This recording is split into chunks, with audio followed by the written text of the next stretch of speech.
From the HBA Podcast Studio in New York City, welcome to The Medium Rules. I'm Alan Baldachin.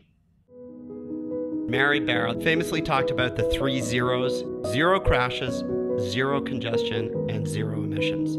What is the dream of full autonomy? I mean, there are tens of thousands of fatalities on highways today. By 2030, we're going to have 70 million people over the age of 65. As you know, geriatric senior citizens do not make the best drivers, and autonomous cars gives them an immense amount of liberty. What is holding back electric? Clearly, government has a role to play. This administration, we had a former Secretary of State from the largest oil company in the world. Right. He didn't last long. Right. He didn't like the salad. Yeah, you're right. You are a big fan of investing in deep technology centers around the world, including in Israel, which you have said is a land flowing with milk, honey, and AI and autonomous. They actually have robots that can detect smell up there. Actually, an Israeli-Arab development technology. Joining me today in the HBA Podcast Studio is Oliver Mitchell, the founding partner of Autonomy Ventures, a venture capital firm focused on autonomous and robotic technologies. In addition, under his nom de guerre, the Robot Rabbi, Oliver is a syndicated writer on all things autonomous and robotics, as well as a host of local robotics-focused tech events in New York City. Oliver is also the chair of the UJA New York Federation Tech Committee, of which I happen to be a member. Oliver is in studio today to give us the lay of the land with respect to self-driving cars and the future of the self-driving vehicle industry. In short, we're going to attempt to answer the $64,000 question, when will we have autonomy? As I think we'll learn, this is a more complex question than people may realize. So with that, let's get started. Oliver, welcome to The Medium Rules. Thanks very much for coming in and look forward to the conversation. Thanks so much, Alan. I did not know today I'm going to be a soothsayer and look into my crystal ball to figure out when autonomous cars are going to hit the street, but maybe I could put together some data points and together we could see what that would be. Perfect. Sounds great. This is a concept that I find kind of really compelling. And Mary Barra, the CEO of General Motors, and I guess the only female CEO of a Fortune 100 company, and certainly of an OEM, famously talked about the 3 zeros with respect to autonomous and electric. Zero crashes, zero congestion, and zero emissions. Obviously, the emissions engages not just autonomous, but electric, which we can touch on. But putting aside emissions for the moment, what is the dream of full autonomy? I think she captures it very well. Clearly, autonomous cars is a big additive benefit to safety. I mean, there are tens of thousands of fatalities on highways today, many of those caused by truck drivers through sleep apnea and just overworking conditions where they'll fall asleep on the wheel and they jackknife on the highway, which causes a huge backup, both from a congestion standpoint, but from a fatality standpoint. Or people, distracted driving is a big problem. In fact, today we have more safety benefits and more safety software inside the automobile, like the Mobileye sensor system, ABS brakes, but we have more crashes today because of the phone. And so it's really important when thinking about autonomous cars is the really huge consumer and societal benefit from a safety standpoint. Number two, emissions is huge. You know, when you think about a car, it is the second most valuable asset that most American families have, but it is at 1/5 capacity most of the time. 90% of the time, it's parked on the street. Right. And so it's not being utilized. It's running under capacity, and it's very expensive. So autonomous cars can actually alleviate most people from that burden because it could drive someone to work, and then it could go pick somebody else up. And rather than owning a huge asset, they would only own timeshares in when they're going to use it. So I think that's a huge aspect to autonomy as well. Zero congestion. I mean, we live in New York City. We have the biggest congestion, I think, in our lives in this city. We have an older city. They're talking about congestion pricing for the second time within the past decade. It looks like this time it's going to pass. And a huge aspect to that is the growth of Uber. They just put in legislation to curb that growth of ride-hail taxis, of people bringing in personal cars into Manhattan, of trucks. And so the idea of autonomy is you might not have to live in an urban center. You can live further away. You can take a nap on the way home and work on the way into the office. And so it could be huge benefit when you think about that in alleviating congestion. Let me jump in there on congestion. I think that's one. I think the zero crashes, and we'll get into a little bit, some of the recent fatalities that have made the news, and I think there's a lot of misunderstanding and maybe misapprehension with respect to the safety, crashes, fatalities issue, but just on congestion. Again, I think that's something that most people wouldn't intuitively realize, in the sense that you might think autonomous leads to more cars on the road.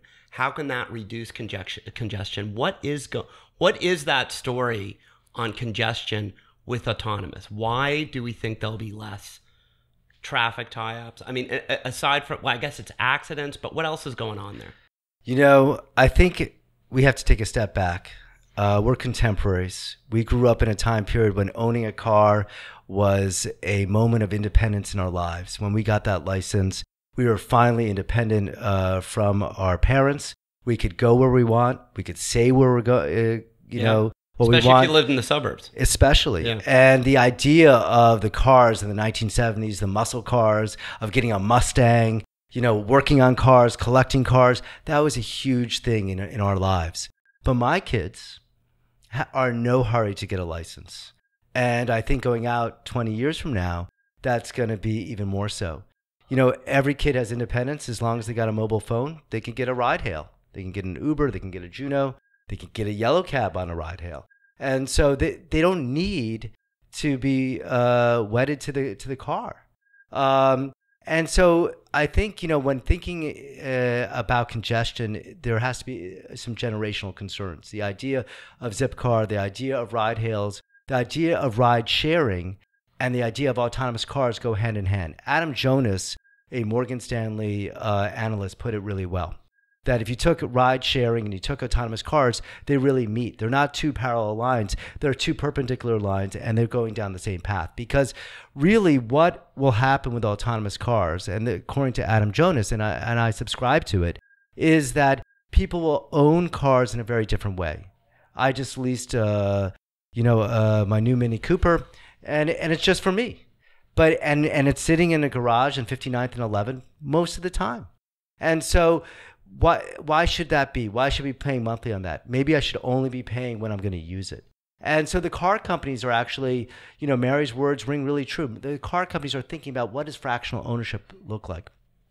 From an insurance standpoint, a liability standpoint, what does it look like? And so what could it mean that people with disabilities could have the independence that you and I had at 17? When you think about the baby boomers, in this population of the United States and globally, in the U.S. by 2030, we're going to have 70 million people over the age of 65. As you know, geriatric senior citizens do not make the best drivers, and autonomous cars gives them an immense amount of liberty and independence and dignity. So you have to put it in the whole societal confines, but that doesn't answer your question of congestion. I think there'll be less cars on the road, but it requires us a different mindset in thinking about cars, not just from the ownership, but thinking about where do cars go and where do people go and where do bicycles go. And this is a much bigger question that civil planners today are grappling with for the first time ever. I think with staying on congestion for a second, I mean, even if you just think of zero crashes, less rubbernecking, zero lanes being blocked off, cars being able to have follow distance much closer one to the other. Right there, you can see the difference. Before we leave Mary's 3 zeros with respect to emissions, let's just touch on electric in terms of emissions. And it's not directly self-driving, but as you said, it's part of that broader ecosystem. What is holding back electric? Is it battery technology? Is that the principal driver here as to why we're not seeing electric cars all over the road today? And I'm interested to hear your answer, and then I think we'll go through where we are on autonomous, and that ties in as well. I don't know if there's one single answer. Clearly, government has a role to play. Yeah. Clearly, the lobbyists for oil companies, have a huge say in Washington. Potentially in this administration, we had a former Secretary of State from the largest oil company in the world, right. And so he didn't last long, right? And he didn't like the salad. Yeah, you're right. Exactly. He didn't like the dining room situation. But I think that with electric, there's a number of things. I think every car company has a goal of switching over to electric. Zero emissions is not novel to GM. Ford is out there with the Bolt. Mercedes announced that they're going to have a competing car to the Tesla on the luxury side. And so every single car company has an electric mission. And I believe by 2021 that they want to start converting over. Rolling them out, yeah. And so when thinking about lithium technology, there are a lot of shortcomings.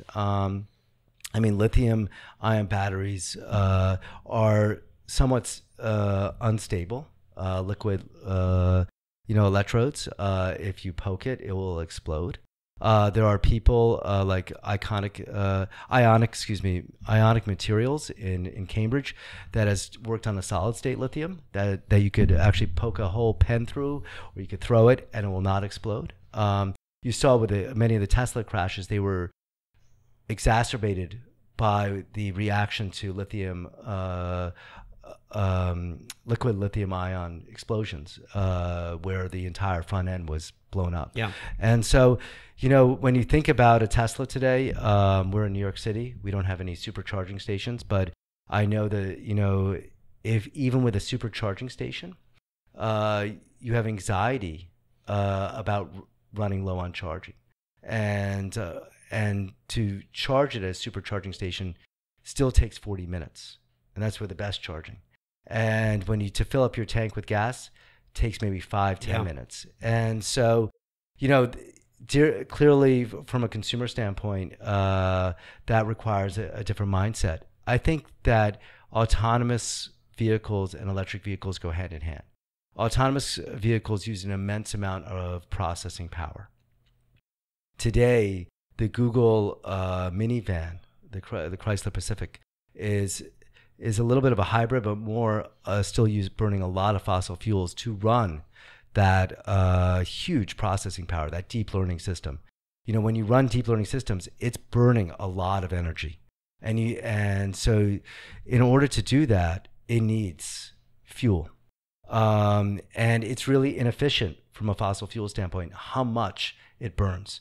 So in order to make it fuel efficient, you have to switch to electric. And we're not really there yet on the autonomous car side on getting, the deep learning systems to be energy efficient, and also cost efficient.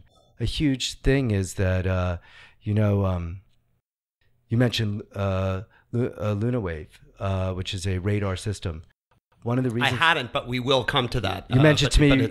You mentioned to me pre-pro, yeah, right. And just to jump in, that is an Arizona-based tech transfer company out of the University of Arizona that just got announced this morning a $5 million seed round. And one of the things that it is, one of the things of its value proposition is it's a very cost-effective radar system, and it professes to be even better than existing systems out in the marketplace like LiDAR and other radar systems. And so, cost effectiveness is really important. That's why I bring it up, and sorry to jump the gun there. No, not at all. It's not about, sorry, go ahead. So what I was going to say is on the Google car, which is being tested in Phoenix, Arizona, that the components inside just to do the deep learning cost upwards of $300,000. So unless you're uber rich, you're not going to be able to afford that, even on a fractional standpoint. Yeah. And so the idea of the car companies right now, they're testing out these systems from a quality control standpoint, but they're also looking at how they can bring this down from a cost-effective standpoint, so it could mean margin and mean value to the consumer. Speaking, so let's segue from there into a little bit of education. In 2014, the Society of Automotive Engineers defined 5 self-driving levels, with 0 being no self-driving features and 5 being completely autonomous, meaning no steering wheel, no gas, no brake pedal, no horn. Maybe they'll leave the horn in. But can you walk us through those 5 levels and maybe put us on the map as to where each level sits in terms of what people can relate to and what we're reading about and hearing about? Well, as a Manhattanite, I hope the horn is the first thing they take out. Right, that's right. There'd be no more movies about Manhattan. You wouldn't. Exactly. When you think about level 1 to level 5, we were talking about, the 1970s muscle cars. That's like a level 1, right, with a carburetor, burning lots of oil and gas. When you think about cars that you buy off the lot today with some ABS technology, those are level 2. When you think about a Tesla running on an autopilot, or an Audi, which is coming out running on the NVIDIA autopilot system, that's a level 3, where it will drive hands-free and pedal-free with a human driver behind the wheel with their hands close by, where they would have to take control of it. So-called safety driver? Well, the safety driver, yes and no, Okay. because in the safety driver scenario, those are ones where they're being tested out. They're called a safety driver. The Google car and the Uber car is more supposed to be a forward-thinking, level 5. Okay. This would be actually the owner of the car. I understand. You're commuting from Scarsdale, and potentially, on the Sawmill Expressway, there's a lane dedicated just for, hands-free driving. And then you would activate the AI, and you could take your hands off the wheel. You would go, bumper to bumper safely, and everyone would be safe there. I can look at my phone. I can, right. Yeah, I'm off the clock. It would require you still to pay attention, but it would be in a zone. And it's really important. Let me just take a step back, Alan. When we see there's about 15 public tests on the road of autonomous cars of different levels. And we'll go back to the level 1 to level 5. And there's a lot of excitement out there. And Google is actually running tests without any safety driver. And we could talk about that more in a second. But these are in geo-fenced in areas. These are in areas that where they have shielded, traffic and pedestrians in such a way, and where the car has already mapped out everything that's going on there. And of course, there'll be instances where there'll be unknowns, but it's as close as possible to a perfect scenario. They're in places where the climate is sunny most of the time. There's not a lot of weather to contend with, and they're geofenced in. And that's really important when you think about autonomous cars. And even coming to New York, when you think about ride sharing, I think there'll be a lot more autonomous buses in geofenced in areas within New York City, going up and down 6th Avenue, than there will be consumer cars. And so thinking about that from a level 1 to level 5, it's a simplification, but there'll be offshoots of that where if you think about it, New York City and many cities across the world have been running autonomous trains to airports, decades, right? And those are, geo-fenced in. They're on their own track. They don't contend with, Metro North trains or human trains or traffic and stuff. And so, taking that to the automobile and, to municipal shuttling services and also trucking, that seems really foreseeable if you can create that geo-fenced in area. So today we have a number of competing technologies of what's called the level, 2 plus, I'll just call it that today, to level 4. So let's call it level 3. It's a very dangerous scenario in the sense that when I'm driving, I'm focused on the road. And even if a driver swerves, I can react very quickly to avoid that. Now, if I take my hand off the wheel, and in the case of the most famous crash, which happened a couple years ago, where the Tesla crash in Florida, which was a fatal crash, where the guy was watching a movie, and a bus, I apologize, a white truck was making a left-hand turn as the sun was shining down, and to the AI, to the computer vision, it saw it as just horizon because there's a white truck, and before it was the sun with glare, and with glare, yeah. and so the vision did not see anything wrong with that, and he was going 70 miles per hour. And when the guy tried to take control of the wheel, it was just too late.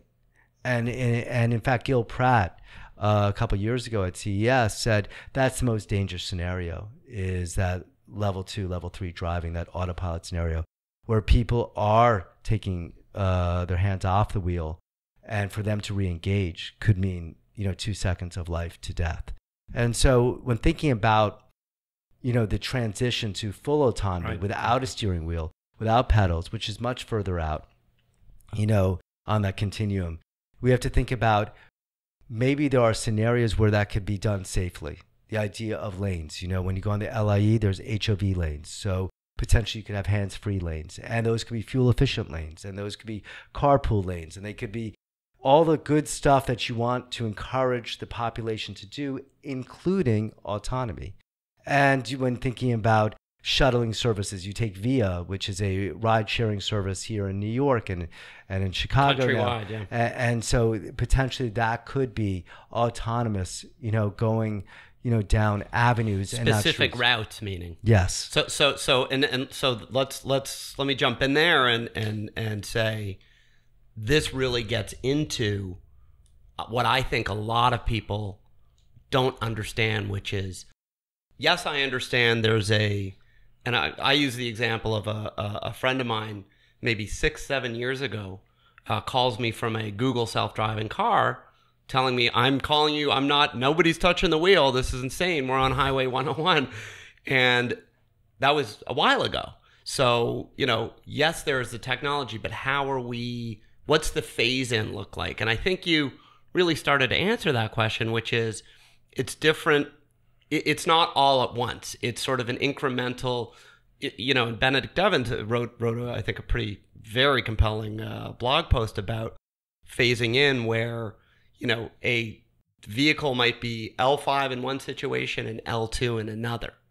But maybe talk about that phase in, because that gets to, when will we have autonomy to some extent? Yeah, I think, in this current culture, of instant gratification, whether on the mobile device or flipping a light switch, we tend to think of technology as flipping a light switch. Yeah. And we don't really see it as the long view of, of the development. And it's really accelerating very quickly. There's Moore's Law, which is held true for 50 plus years of, with processing speed and cost. 18 months? Every 18 months, yeah. It will double. And so I think that, and it's moved extremely quickly. If you think about the first DARPA challenge, the Carnegie Mellon team went out to the desert, and they went 7 miles, and they won the DARPA autonomous vehicle challenge. 2 years later, they went 300 miles. Yeah, amazing. And so, we have many of the ingredients of the technology to successfully drive a car autonomously. I think back to a picture that I shared with you over breakfast that was in the IEEE Spectrum a couple of years ago of, Magnavox RCA engineers doing autonomous cars in 1965 on a track in Detroit. Yeah. So this has been something that's been in discussion for many decades, maybe even since the beginning of the automobile. And so I think that with that long view, let's talk about where we're at. We have a lot of technologies that are available that are getting less expensive, like sensor-based technologies, like laser, directional technologies like LiDAR, like radar and sonar, like computer vision technologies. And we have technology know-how. But at the same time, there's societal aspect of change, which moves a lot slower. That if you look at the adoption to technology, traditionally it's been for society to adopt new technology has been 12 years. We're at an 8-year cycle, but at the same time, the acceleration of advanced computing technology is like a hockey stick growth, right, and it's almost surpassed us. We saw that with Uber, where Uber's popularity outpaced, regulatory ability to adapt. Yeah. Yeah, and so we're seeing them play catch up. Cannot talk about autonomous cars without talking about deep learning systems. Traditionally, a computer has been binary.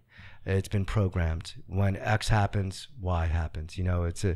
But deep learning systems, neural networks, think like our brain, and they have to input everything that it sees. And so a computer vision technology, or a LiDAR or sensor vision of multiple sensors that are on now the automobile that go to a deep learning system, it's now gaining knowledge in the same way that a 17-year-old driver is gaining knowledge.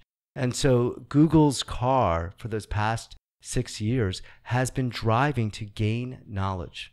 It could not be driving around Phoenix, Arizona, without a safety driver, without those earlier, tests, in San Francisco on 101. And it had a few accidents where it saw that, humans are not really good drivers. And it expected every human to drive well. And when a bus went into its lane and didn't slow down to go into the lane, it sideswiped the Google car. And so, it's learning. And sometimes it might have to, ramp up the aggressiveness of its driving. Dial. And so I think, these systems are learning right now. And we're going through a period where people are getting really excited. They're seeing lots of milestones in the same way, say, the space race was. But we have to remember that it's dangerous.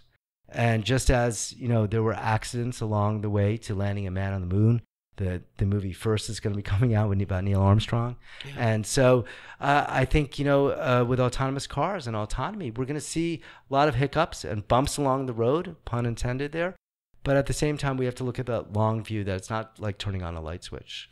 Would it be fair to say, let's just talk about the U.S. for a moment, that because of driving conditions, four-season weather in the Northeast versus beautiful weather in the Southwest, that movement may go west to east and south to north?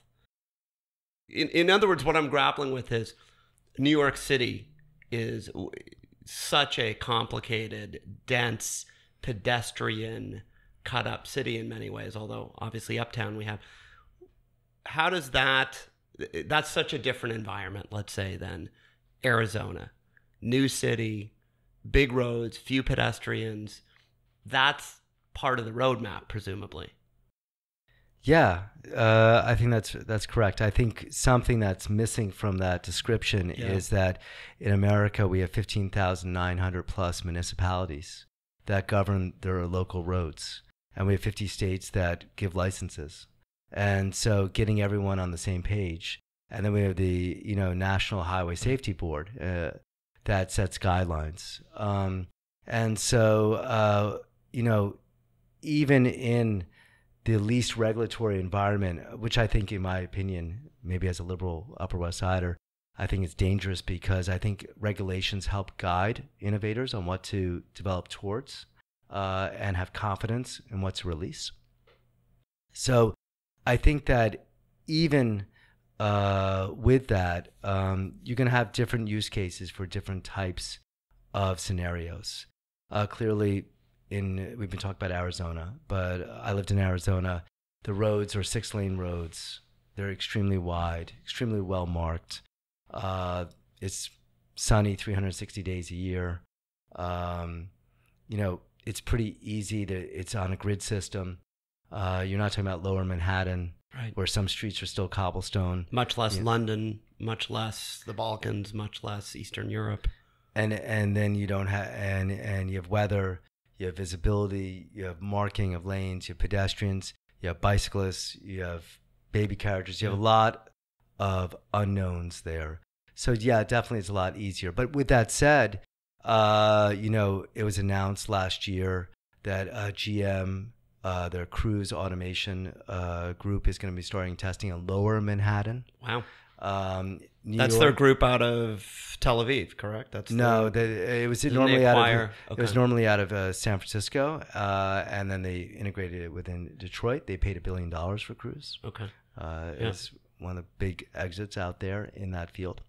And so I would say that Governor Cuomo has a number of initiatives and throughout the state. For example, Center State, which is up in Syracuse, Rome, New York, has an accelerator for unmanned systems called Genius New York. And they're not any different than, say, in Pittsburgh. The mayor there was very aggressive in trying to attract Uber and share the talent, at least from the mayor's and Uber's perspective, not from the Carnegie Mellon standpoint of Carnegie Mellon with Uber. Carnegie Mellon sees it that they poached 15 top professors with very high-paying salaries. Arizona tried to, court Uber executives with a freewheeling, unregulatory environment to bring, its autonomous driving test, autonomous taxis to Arizona from San Francisco, which in many ways led to maybe negligence and them not having 2 safety drivers and just having 1. Don't know. Yeah. So I think that, we're right now in a very unknown period where there's a lot of initiatives happening. We're accomplishing a lot of data gathering, and we can't just be American centric, right? Singapore, Autonomy, which was a Cambridge, Massachusetts-based company, which was bought by Delphi, which is a tier 1, did most of its testing. Tier 1 OEM. Yep. Yep. Tier 1 part supplier to an OEM. Right. Yep. Delphi is one of the largest ones out there. Yep. They paid about $400 million for Autonomy. They were a very young startup. They did most of their testing not near the MIT campus, but really in Singapore, because Singapore is very aggressive in trying to be really the tech hub of the world for many things, for drones, for autonomous, shipping, for cybersecurity, for IoT. That's a whole separate discussion. That is a whole separate discussion. And which we can have. In Europe, you're seeing a lot of interesting things happen. Even in England and in France. So I think, in looking at the crystal ball, I can't really give any dates. The industry has said 2021 has been a magic year. That's what many executives have said. But the one thing about making predictions is you can always push it out. Yeah. And so I imagine that will happen. But I would say some of the early use cases will be going back to, alleviating sort of municipal bottleneck of mass transit, which we have in New York. If we didn't have VIA in New York, think about how much, congestion there would be underground. Even more so. Yeah. It had been the summer of like Dante's Inferno. not brutal summer in New York City. Think about this City summer. Bike, how much that's alleviated, mass transit. In LA, you have, right now you have all these scooters out there, the birds and stuff.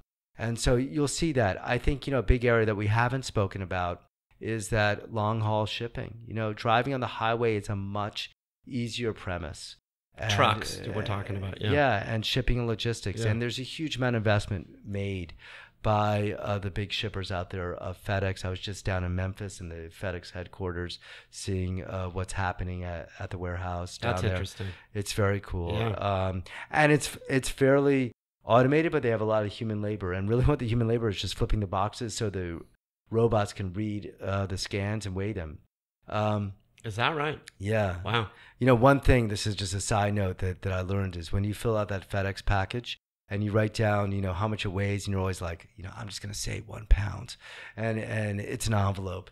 They actually, the sorter actually weighs every package and scans it. And really, that's only to train you on what to expect for your billing.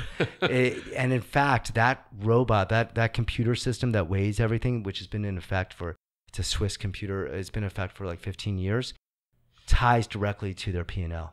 it goes right to the revenue line. Wow. And so it's going right into the bank. And so it's pretty magical. So, I mean, FedEx, Uber is, as you know, UPS, when you think about Amazon, a huge amount of their trucking and distribution and also delivery, aviation. Sure. And I think, when you think about how retail has shifted, that we're ordering so much more in e-commerce. Yeah. A great example is, this is going to be for all those Manhattanites who have doormen. Doormen didn't have to deal with too many boxes. Now they're overwhelmed Funny with you say boxes. that. I mean, just sort of side note, the idea of having a non-doorman building. I mean, I hate to sound like a privileged. By the way, I'm not both sider too, as you know. You mentioned Scarsdale. Wouldn't want anyone to get the wrong impression.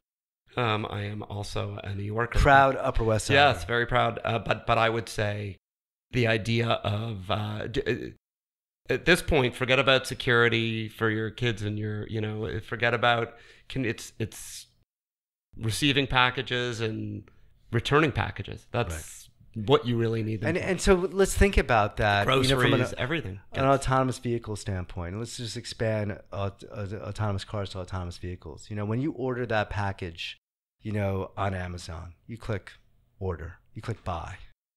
That message gets sent to a computer. That computer connects to the Kiva systems that they bought in 2012 for $775 million, $75 million more dollars than they paid for Zappos. And so those are robots that are on the warehouse that bring the shelving to the picker, who's going to put that in a box. It used to be, before then, there was an Amazon employee on roller skates that would go 3 football fields down to get that package. I don't know how many accidents happen on the roller skates. I had a friend in high school who did that for Canadian Tire up in Canada, and their warehouses, and they were pickers, literally hand pickers, and their warehouses were massive, and they went around in trucks and by hand, and yeah. So Amazon had roller skates, and rollerblades, people going. You can imagine how many collisions happen there. Yeah. So the Kiva system not only brings the shelving to the picker, but reorganizes the entire warehouse based upon bestsellers. That's pretty incredible. Yeah. Now that puts into a box. It gets scanned. It gets put on a truck. That truck has to go to a distribution center. That truck can go autonomously to a distribution center. It goes on an airplane. That airplane, most of the flight, so it goes onto a distribution center, and the distribution center scans that box. It goes on many conveyor belts, autonomously scanned, weighed, and then gets specially packed to be weighted so they don't burn too much fuel inside the plane. The planes actually, talk about lithium batteries, this is very cool. The planes actually have robot arms now, the new 777s in FedEx, and they share this with the industry, that if there is a fire within their boxes of a lithium battery that catches a fire, it can autonomously break through and put out that fire. And they share this technology with all the other shippers out there. So the plane doesn't explode in the air.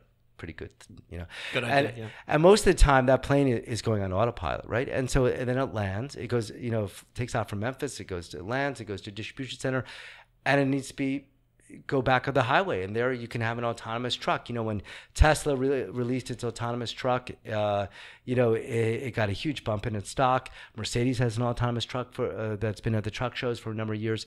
Uber bought. I have a mental block right now. Leo Ron's company for about $680 million. I'll think of the name of the company. That's okay. It'll come back to you. Don't worry about it. And so they actually put a halt on their autonomous truck. They're looking to partner with someone on that. Yeah. And it's done actually. Deliveries for it's proved it out on the highway. So that's a real aspect. Then you've seen examples of drones delivering. I don't know how efficient that is. Maybe in rural areas that makes a lot of sense. We've seen terrestrial robots deliver within urban areas. We've even seen Boston Dynamics have amazing like bipedal humanoid robots do flips, or the robot dog that can open up doors and it can actually deliver packages.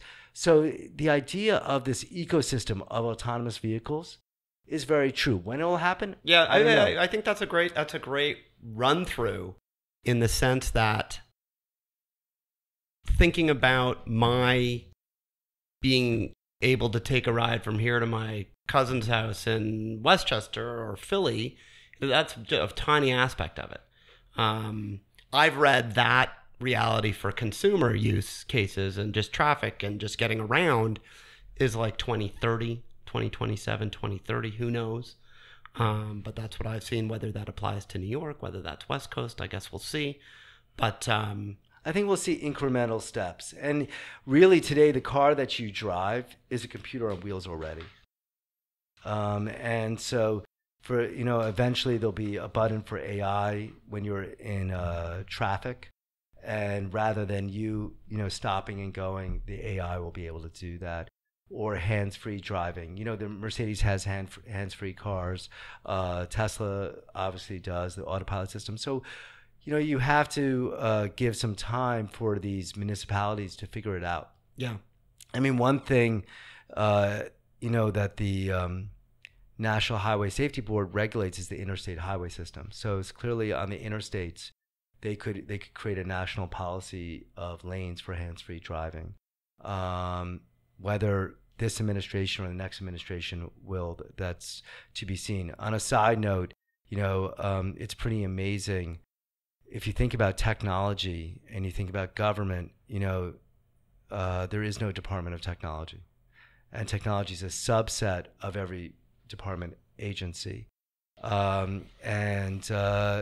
Eventually, you might have a cabinet post or a technology czar that will have to work out all these issues. And there's a lot more issues. Yeah. One area which I don't know that we're going to have a chance to touch on, but I'm going to tee it up for the next time you come back in, which I hope you will, to have a conversation, is smart cities, second order effects. What are cities going to look like in a self-driving future? And that in and of itself is obviously an extremely rich area to plumb. It also engages sort of the workforce displacement that is going to occur, not just with self-driving, but with robotics generally, which I think is going to be a great topic for us to address. And I'm teasing it because what I want to do is finish off with a perspective on investing and also give you an opportunity to plug the UJA Tech Mission to Israel 2019, because I know that you are a big fan of investing in deep technology centers around the world, including in Israel, which you have said is a land flowing with milk, honey, and AI and autonomous. So talk about both those things. Talk about how you think about investing, and then maybe talk about the UJA's Tech Mission, which is an annual trip to Israel to do an amazing deep dive into technology there and what's going on in innovation, which I went on last year, and I would highly recommend. But let me let you address both. Yeah, I think a couple things, and maybe I could segue in just telling that Israel does actually have a smart city. Ashdod, the port of Ashdod, is a smart city. I think when walking around whatever city you're in, look up, look at your lampposts. You'll see a bunch of fishtail antennas. Those are sensors that are monitoring traffic right now: pedestrian traffic, automobile traffic, air quality. There's a whole bunch of sensors that are being deployed, and there's a number of companies that are working with municipalities. There's a number of RFPs out there. There's a number of partnerships with the Department of Transportation on the federal level with the local municipalities, as well as other federal agencies on that. Every year, and you were privileged to go on the last one, I lead a tech mission with the United Jewish Appeal, as well as the Israeli Economic Mission here in New York. It's a 4-day intensive trip where we visit, accelerators, incubators, academic labs, other venture capitalists, investors, really the leaders and influencers of this magic landscape. Clearly it has an immense amount of historic connection to the Jewish people, but today Israel, outside of the Jewish community, is just seen as another Silicon Valley. It's actually called Silicon Wadi.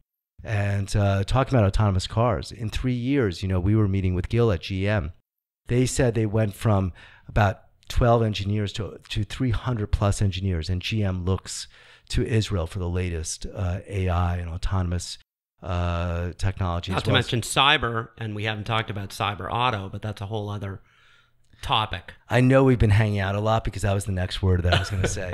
So there you go. And so that's really exciting. And really, this year we're going to be doing the mission again in conjunction with a cybersecurity conference. And we're going to be meeting with some amazing companies, as well as going up to the Technion, which is in Haifa for the first time. And that is where Apple's headquarters are. There's a Google hub there. There's Intel's hub up there. And the Technion is like the MIT of Israel. So some of the leading companies have come out of the Technion. It's pretty incredible. They actually have robots that can detect smell up there. Actually, an Israeli Arab development technology. Yeah. And so, fantastic. And I can maybe do 1 or 2 of these meetings on my own. I could not do 6 a day, and it's amazing. It's a packed itinerary, and it's really important. It's incredibly high level. Extremely. And really what we do combining with the UGA is we have a social impact component, as well as with the Israeli Economic Mission, we have a business and investor component. And we really do a really great job of creating a great and curating a great program and creating great context around it, so that for example, on the UGA side, we went to the basement of the latest WeWork and we saw a 3D printing lab where they're printing prosthetics at inexpensive prices to enable, kids around the world, doesn't matter what religion, what race you are, around the world, in India and Africa, to be able to afford a prosthetic limb. And out of that 3D lab. Yeah. And that's all backed by the UGA grant system. And then we left there and, we had dinner with Yair Shamir, one of the seed investors in Mobileye, which was sold to Intel for $15+ billion. And we had the head of the Innovation Authority, which gives a number of grants out there. And it was an amazing experience. We went to the Capsula Lab last time and Tel Aviv University Ventures.